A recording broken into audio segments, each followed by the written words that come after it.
Shalom Bapak Ibu Saudara sekalian, kembali lagi bersama saya Agatha Haris Wibisono Putra dari GKI Adi Sucipto Yogyakarta dalam edisi Sapaan Gembala pada hari ini.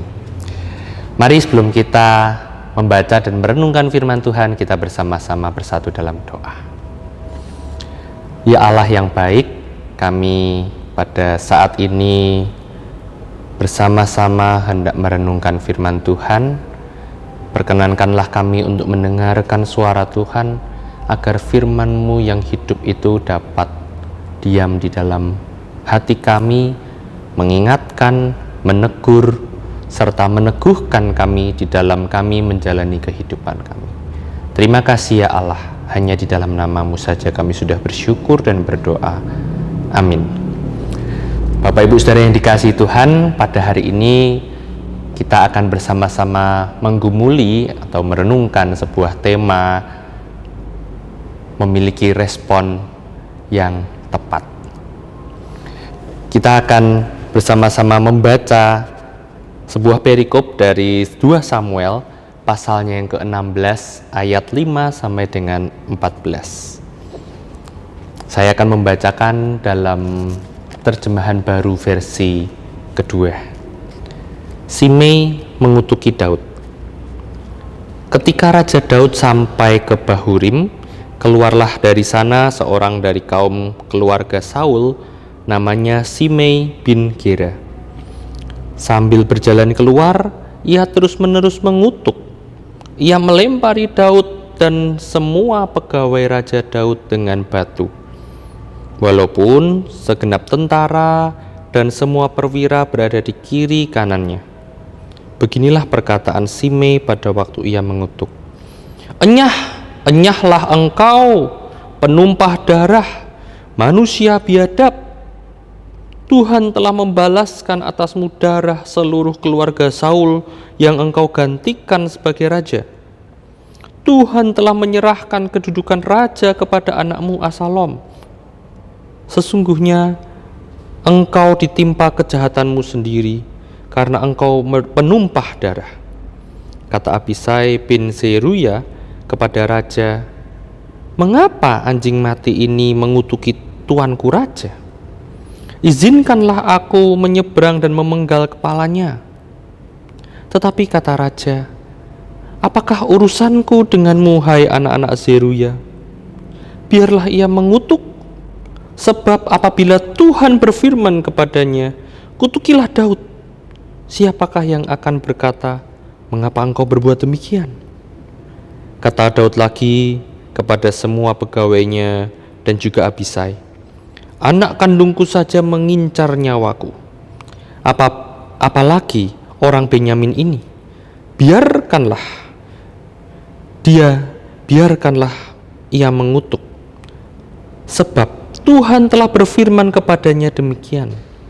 Mungkin Tuhan akan memperhatikan sengsaraku ini, dan Tuhan membalasku dengan kebaikan ganti kutuk orang itu pada hari ini.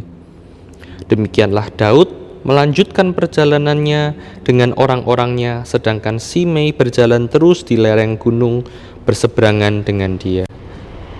Sambil berjalan, ia mengutuk, melemparkan batu, dan menghamburkan debu kepadanya. Raja dan seluruh rakyat yang bersama dia sampai ke Yordan dengan rasa lelah, lalu mereka beristirahat di sana. Demikianlah pembacaan kita pada hari ini. Dalam film superhero selalu ada peran penjahat yang selalu berusaha mengacaukan keadaan. Kisah-kisah penyebab mereka ini pada akhirnya pun menarik untuk dilihat dan dibahas, dan seringkali dijadikan sebuah kisah tersendiri atau film tersendiri yang menarik untuk ditonton. Salah satu rumah produksi film terkenal, DC Universe, membahas tentang bagaimana Joker dapat menjadi jahat, yaitu karena ia diperlakukan tidak baik dari lingkungan sekitarnya. Dia memiliki pengalaman-pengalaman yang tidak baik. Kemudian muncullah quotes yang terkenal bahwa orang jahat adalah orang baik yang tersakiti. Sayangnya quotes ini pun berkembang dan hanya dijadikan alasan untuk pembenaran bagi banyak orang, kemudian menyalahkan berbagai pihak atas keadaan dirinya yang tidak baik saat ini. Akan tetapi, Bapak Ibu Saudara yang dikasihi Tuhan, jangan lupa bahwa di satu dunia yang sama ada superhero Batman. Yang menarik adalah Batman ini juga memiliki masa lalu yang tidak baik. Dia memiliki masa lalu trauma yang tidak baik, yaitu ketika dia kecil, dia melihat kedua orang tuanya dibunuh dan dirampok. Tentu pengalaman traumatis yang mendalam bagi Batman kecil ini.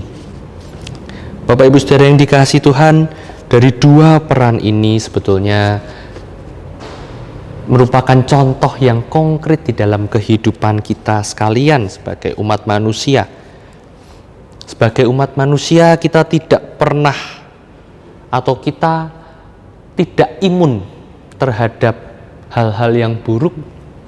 Kita semua mungkin pernah mengalami hal-hal yang tidak baik, pengalaman-pengalaman yang buruk, pengalaman-pengalaman yang traumatis, yang menyakitkan. Yang menjadi pertanyaannya, mengapa dari setiap orang yang sama-sama pernah mengalami hal-hal yang buruk, tetapi outputnya atau responnya bisa berbeda? Seperti apa yang dialami juga oleh Raja Daud pada perikop yang saat ini kita renungkan bersama-sama. Daud mendapat cercaan pedas. Daud dihina, bahkan dikatakan dilempari batu oleh Simei, salah satu kerabat Saul. Begitu kasar, begitu pedas cercaannya, sampai-sampai Abisai, salah satu pengawal Daud, ingin membunuh dia, ingin memenggal kepala Simei. Namun secara luar biasa Daud tidak menanggapinya. Ia merasa ia tidak perlu menjadi sakit hati, apalagi membalasnya. Respon Daud ini merupakan respon yang luar biasa jika kita lihat. Nah, di dalam menjalani kehidupan ini, setiap dari kita bisa saja mengalami situasi yang tidak menyenangkan. Entah itu dari rekan kerja, entah itu dari teman-teman di sekitar kita, tetangga kita, atau mungkin rekan sepelayanan kita. Tetangga kita yang mungkin seringkali bergosip, memfitnah mungkin, atau mungkin melakukan hal-hal yang lain yang tidak menyenangkan dan menimbulkan luka di hati kita.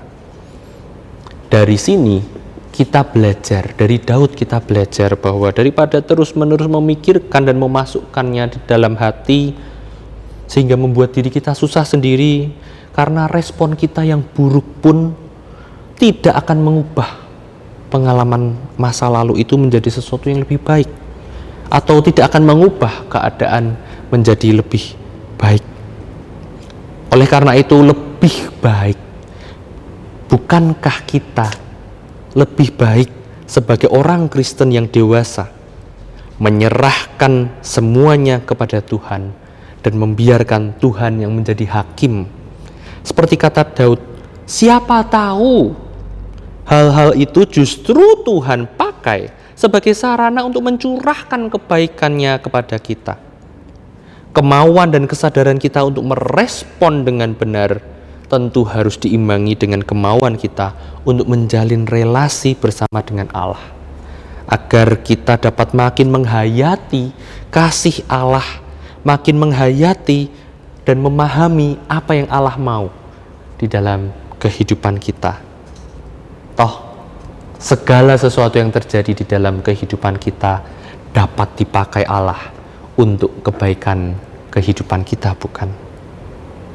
Mari kita bersatu dalam doa. Ya Allah, kami bersyukur ya Tuhan untuk kebaikan Tuhan dan untuk kehidupan kami yang dahsyat dan ajaib Dan kami bersyukur jikalau kami diingatkan untuk kami memiliki kerendahan hati untuk merespon dengan benar ya Tuhan. Ajarkan kami untuk kami bisa terus mengasihi, karena kami tahu ketika kami menghadapi permasalahan di depan kami, itu bukanlah hal yang mudah. Seringkali kami merasa tidak sanggup ya Tuhan. Tapi ajarkan kami kasih itu sendiri, agar kami dapat dimampukan untuk merespon hal-hal yang benar, hal-hal yang baik, hal-hal yang sesuai dengan kehendak Tuhan, sehingga kami dapat melihat pengajaran yang Tuhan berikan di dalam kehidupan kami. Kami juga dapat melihat kasih Allah di dalam kehidupan kami. Terima kasih ya Tuhan. Kami menyerahkan kehidupan kami hanya ke dalam tangan kasih Allah. Amin. Tuhan Yesus memberkati Bapak Ibu Saudara sekalian.